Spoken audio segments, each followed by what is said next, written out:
You have to be able to differentiate between an individual who's a low vibrational person and an individual who is a one-dimensional or two-dimensional being.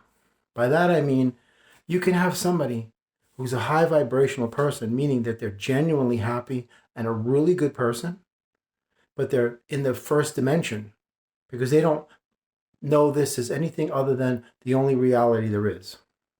See, I was like that many years ago. You could be genuinely happy and kind and good hearted.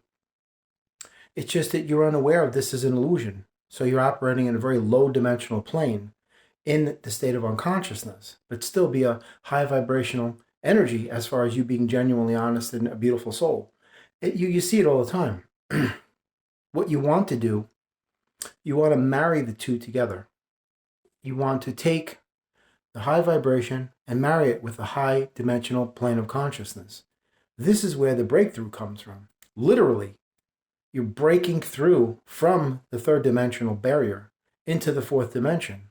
Now you're a high vibrational frequency and a high vibrational dimensional being. And that's where the two become one. See, your higher self is referred to as such because it is just that. And it will always remain that.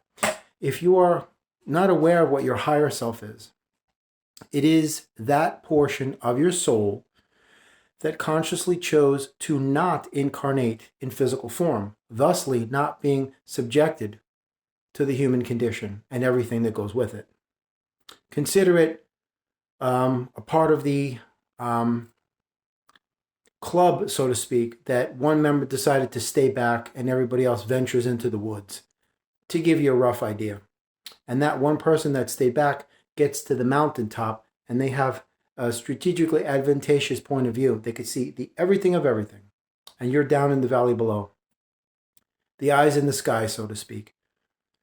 What you want to do is you want to get to a point where you're not only high vibrational, being genuinely happy, but also you see this as the illusion that it is. It may take time. For some people, it might never happen because even though they're genuinely kind, all they know is the material world. All they will recognize or acknowledge or validate is the physical, the terrestrial, things that are, tangible that the five senses can detect.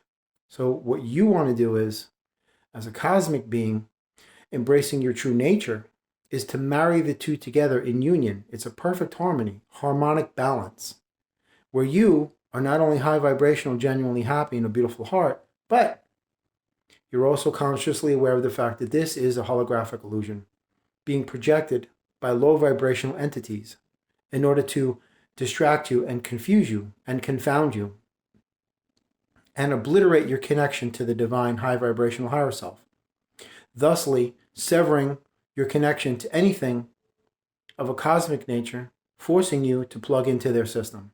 It happens all the time. You see a lot of really great people.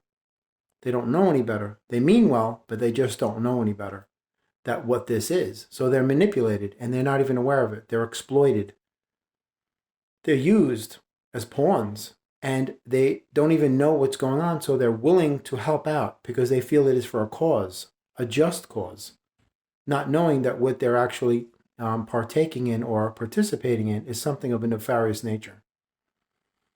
So that's where the inherent dilemma lies, where you are high vibrational, genuinely happy, but you're occupying a low vibrational space of dimensional unconsciousness.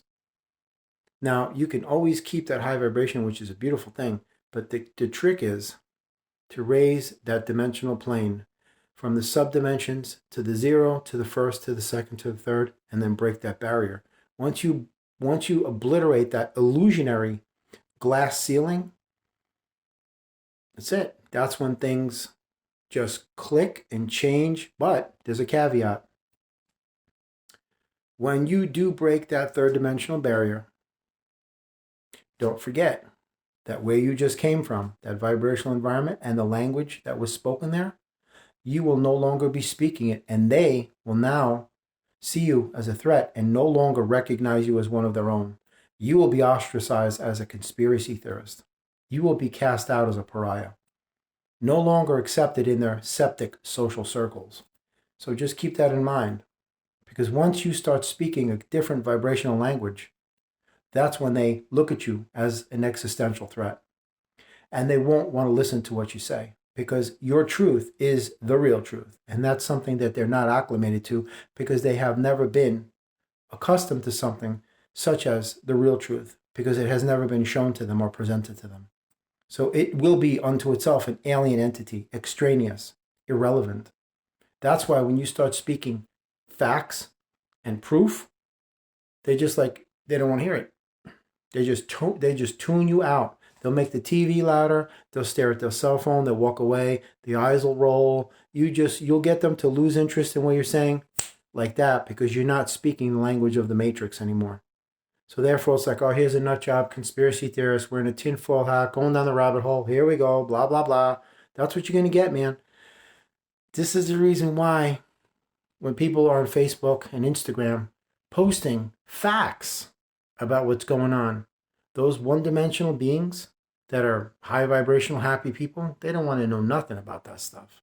Because why? You're threatening the existence of their reality, and that forces them to face the fact of their own fear that exists inside them, and it forces them to face themselves, and that's something that they're not prepared for.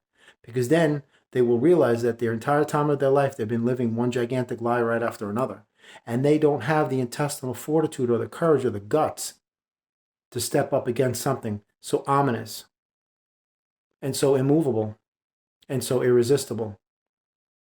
And when you do that, you're taking them way out of their comfort zone, man. And they don't like that. They like everything easy, simple, and safe. You'll see them. They go to ball games, barbecues, pools, parties, clubs, bars. It's all the same stuff. Hooking up, hanging out, shooting a breeze. You know what I mean? Get to their 9 to 5, come home, watch a ball game, drink a beer, go hang out with the boys, that type of thing. So when you start speaking a foreign language, they not only see you as a foreigner, but they see you as a threat. So once you marry your high vibrational frequency with a high dimensional plane of being, then that's it. They don't have a use for you anymore. You'll see. You won't have friends anymore. They'll start falling away because you know why? They're not meant to come with you.